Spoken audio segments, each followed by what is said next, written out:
All right, guys, so we have just started learning about main idea and summarizing a text.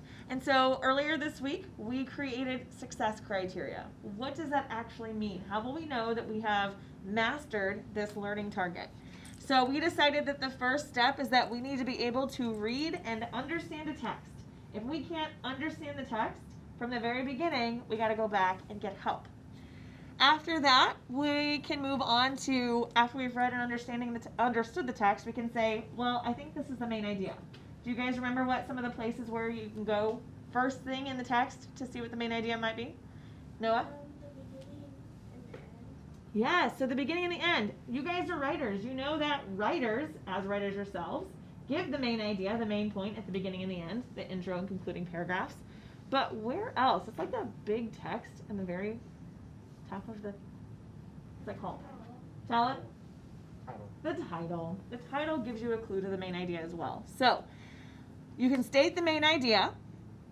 Once you have done that, can you explain the main idea? Well, how do you know that's the main idea? And what does this actually look like fleshed out? Like, what are the supporting details? Regan?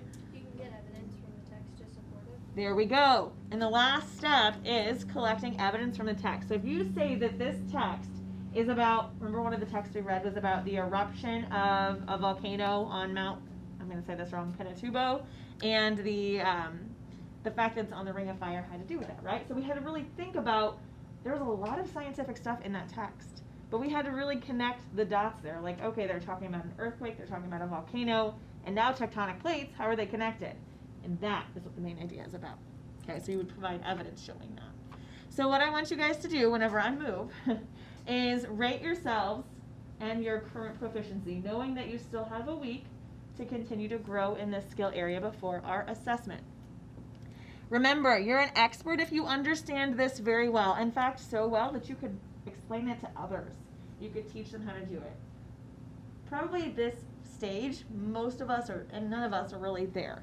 Master, I understand, I might make a few mistakes, but I am working through these. In progress, you're starting to understand, you think you've got it, but like the last thing we just read was really kind of tricky for you to understand what the actual main idea was. You're kind of still between here, go to in progress.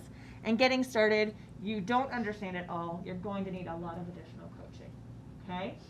So when I move, get up, find your name, and put your name where you are in this learning process.